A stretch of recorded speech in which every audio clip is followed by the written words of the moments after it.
I'm going to be swapping out my daughter's control arm bushing. I don't know if you can see it back there, but it's really torn. I've got the tire off, so it's kind of hard to wiggle it, but it's a real common problem. See if I can maybe make it a little bit bigger. Yeah, see, it's right there in the corner, but the rubber is torn. I don't know if you can see it there, but yeah, it's torn. Not sure why, but on the Beetles, the bushing has hollow spots and they tear. And everybody online suggests using an upgraded bushing that's solid. The Audi, I think it's the, I hate to do this by memory, but I think it's the R32. I ordered this a long time ago. I ordered 2 of them. This is the high quality bushing that's solid. I've ordered 2 of them. I did the driver's side already.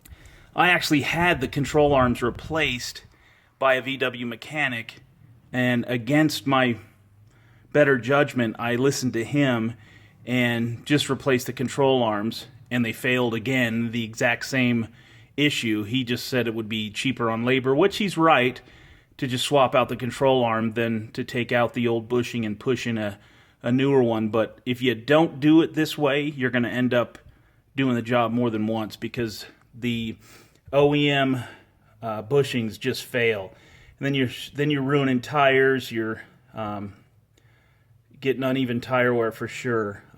Plus, it's just not safe. I'm going to be able to do this without even messing with any of this. I'm just going to take, there's 3 bolts on the back side of this that can connect to the control arm.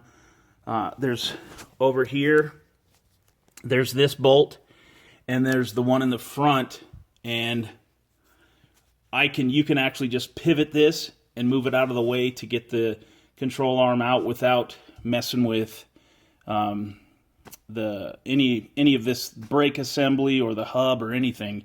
I know this because I've already done it on the other side, and it was sweet. Anyway, I'm going to pause now and make some markings. I've got a marking pen right here that I'm going to mark the 3 bolts that are on the bottom of the control arm here, and so I'll have a rough idea of where the alignment was, and then I will get an alignment after I complete the job. Thought I'd show what I was talking about, so I'm just going to take this pen and mark the outside of the bolts to show me where they were before, and I'll be able to line these suckers back up.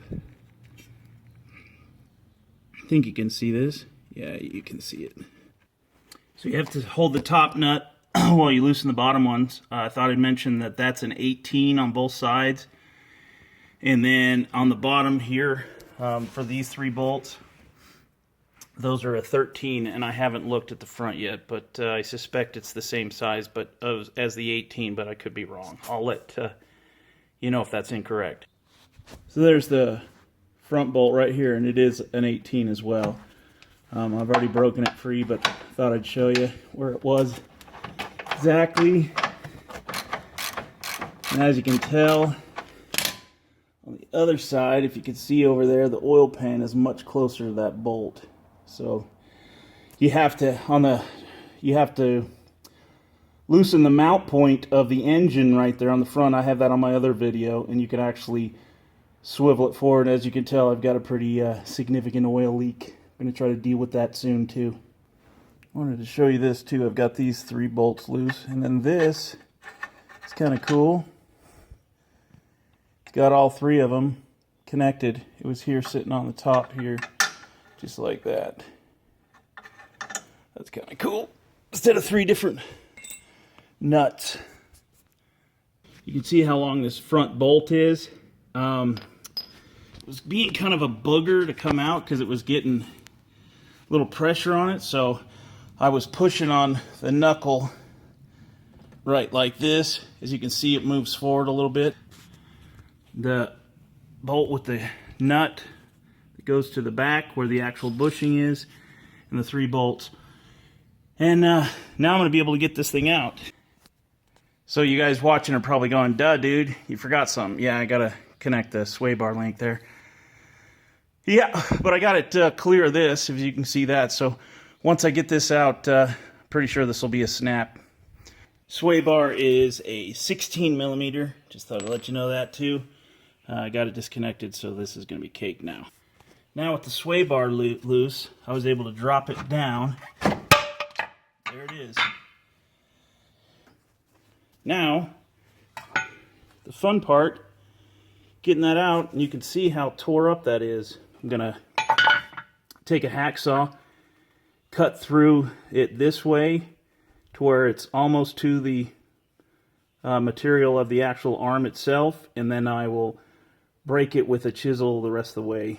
I've taken my hacksaw apart and fished it through there, so now I can hack it. Looks like it's starting to rain, so I'm going to put my phone away. But I just wanted to show you what I had in mind there. See that? I've cut all the way through it, and now I'm going to take just this flathead and bend it back and pop it out. Worked before on the other one, no problem. Now you can see what I'm talking about. So I bent it in. Now I'll be able to get that out pretty quick, or easy. I just wanted to show you. So I just hit it once with my hammer and it came out. Now I'm going to clean up the inside of that from just lightly with a wire wheel on my drill. Don't want to take any material off, just want to make it smooth. Obviously it'd be sweet if you had a press. If you know somebody with a press, make it simple. But now I'm going to push this inside the hole. One thing else I need to mention before I start this is you don't want to put the vise on this piece and push it in, because that'll stress the rubber. So I just happen to have this. This is a race from a bearing on my son's BMW, but it lines up pretty good. So by pushing on this surface, it'll push this surface, which is dang close to the diameter of this. So I actually loosened it up and took a visual of it to make sure it appeared to be going in fairly straight, and turned it around a little bit so I can get a better view on it. I actually put a little PB blaster in there too, just a little bit to try to help it slide in.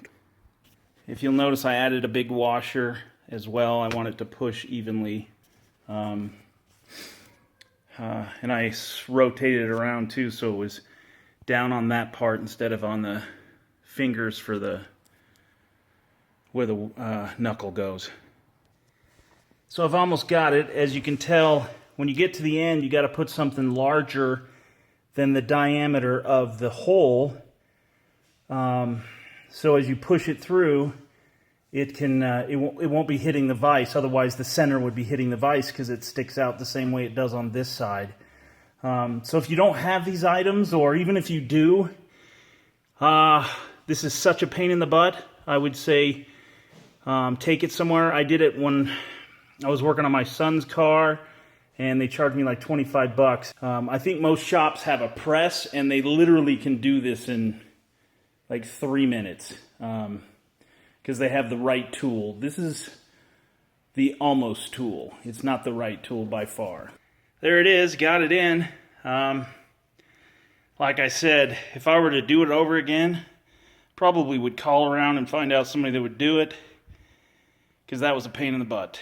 Do yourself a favor, make sure you put your car on a jack stand, not on the, don't have the weight of the car on the jack. I have it, most of the weight is on the jack stand, and then I have just, I lowered it onto the jack stand, but that's just there as a backup.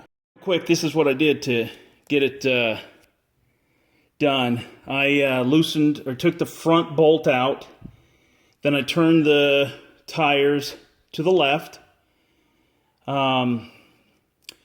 which allowed the front, by pulling that bolt out, I was able to scoot it that way, and then I was able to lift the spindle, or whatever this is, the hub, up onto the control arm and get that loosely connected. I already had this one in the back just loose. The nut was on the bolt, but it wasn't tight. And then after I got this, and it's 3 bolts in, I went ahead and tightened the front, Then I tightened these down where they were marked with that pink marker. And then tightened the back, and now I'm going to have to put a jack underneath this to get the sway bar link bolt in. And then I'll be done. Then I need to take it to get aligned tomorrow, and it'll be done.